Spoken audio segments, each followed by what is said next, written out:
Greetings students, इस lecture में हम डिस्कस करेंगे super profit method of valuation of goodwill, यानी गुडविल की वैल्यू फाइंड करने के लिए सुपर प्रॉफिट मेथड कैसे यूज करना है, उसके कौन कौन से स्टेप हैं। उससे पहले कुछ टर्म्स हैं एक दो जो सुपर प्रॉफिट मेथड में आएंगे, उसको समझ लीजिएगा। Super means over and above the normal, यानी नॉर्मल से ज्यादा, नॉर्मल प्रॉफिट से ज्यादा जो प्रॉफिट होगा उसे हम सुपर प्रॉफिट बोलते हैं, दैट इज कॉल्ड सुपर। अब ये नॉर्मल प्रॉफिट क्या है? नॉर्मल प्रॉफिट है the profit which a firm और business must earn in that industry, तभी वो सर्वाइव कर पाएंगे और स्टे कर पाएंगे उस इंडस्ट्री में। नॉर्मल रेट ऑफ रिटर्न एक टर्म आएगी जो क्वेश्चन में दी होगी। नॉर्मल रेट ऑफ रिटर्न का मतलब है नॉर्मल रेट ऑफ प्रॉफिट। ये वो रेट ऑफ प्रॉफिट है जो कि इंडस्ट्री के जितने भी फर्म्स बिजनेस कर रही हैं उनके रेट ऑफ प्रॉफिट की एवरेज आती है। उस average rate of profit of the industry को ही नॉर्मल रेट ऑफ रिटर्न बोलते हैं। और ये वो रेट है which a firm should earn to stay and survive in that industry, यानी ये minimum desired profit of a firm है। नेक्स्ट है कैपिटल इन्वेस्टेड। कैपिटल इन्वेस्टेड का फॉर्मूला होगा total assets minus total external liabilities. अब हम सुपर प्रॉफिट मेथड के different steps discuss करने जा रहे हैं, प्लीज उनको समझिएगा। Super profit method, first step average profit.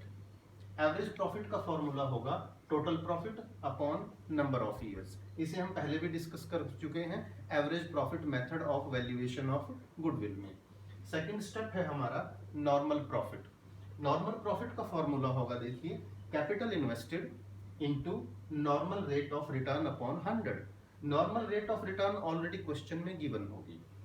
Third step पे आइए। अभी तक हम कैलकुलेट कर चुके हैं average profit and normal profit. अगर एवरेज में से नॉर्मल माइनस कर दें तो हमारे पास आएगा सुपर प्रॉफिट। तो सुपर प्रॉफिट का फॉर्मूला होगा average net profit minus normal profit. तो हमारी तीन स्टेजेस हो चुकी। Now the final stage, value of goodwill कैसे फाइंड होगी? Goodwill is equal to super profit multiplied by number of years purchased. Number of years purchased भी question में already given होंगे। चलिए एक इलस्ट्रेशन, एक क्वेश्चन की हेल्प से इसे सॉल्व करके देखते हैं। क्वेश्चन है एक्स और वाई की एक फर्म है जिसके प्रॉफिट दिए गए हैं पिछले 3 साल के। प्रॉफिट है 2016 के, 17 के और 18 के। कैपिटल इन्वेस्टेड गिवन है 8 lakh rupees. Normal rate of return is 9%। Calculate the value of goodwill on the basis of 4 years purchase of average profit. ये number of years purchased given है जो कि 4 है। अब हमें क्या करना है? सुपर प्रॉफिट मेथड यूज करके गुडविल की वैल्यू कैलकुलेट करनी है। चलिए करते हैं।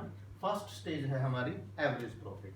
एवरेज प्रॉफिट के लिए हमें चाहिए total profit. Total profit given है 2016 का 1,10,000, 2017 का भी 1,10,000 प्लस 2018 के प्रॉफिट है 1,40,000 डिवाइडेड बाय 3।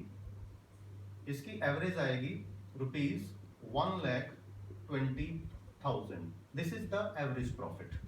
अब हमें चाहिए नॉर्मल प्रॉफिट। नॉर्मल प्रॉफिट के लिए capital invested. Capital invested already question में गिवन है 8 lakh rupees. 8 lakh into normal rate of return also given 9%, 9 upon 100। इस तरह से हमारा नॉर्मल प्रॉफिट होगा ₹72,000। अब हमारे पास एवरेज, एवरेज का मतलब एक्चुअल एवरेज प्रॉफिट आ गए, नॉर्मल प्रॉफिट आ गया। Now we can easily calculate super profit. Average profit 1,20,000 minus normal profit 72,000। इस तरह से हमारा सुपर प्रॉफिट होगा 48,000 रुपीस। अब फाइनल स्टेप पे आ जाइए। We have to calculate the value of goodwill. Value of goodwill के लिए सुपर प्रॉफिट हमारे पास है, इसको इधर करेंगे हम। Goodwill is equal to super profit 48,000 multiplied by number of years purchased है 4, इसको 4 से मल्टीप्लाई कर दीजिएगा। इस तरह से हमारी गुडविल की वैल्यू आ जाएगी ₹1,92,000। तो ये है जो हमने एक प्रोसेस भी बताई और क्वेश्चन की हेल्प से डिस्कस किया है कि गुडविल की वैल्यू को कैसे कैलकुलेट किया जाएगा।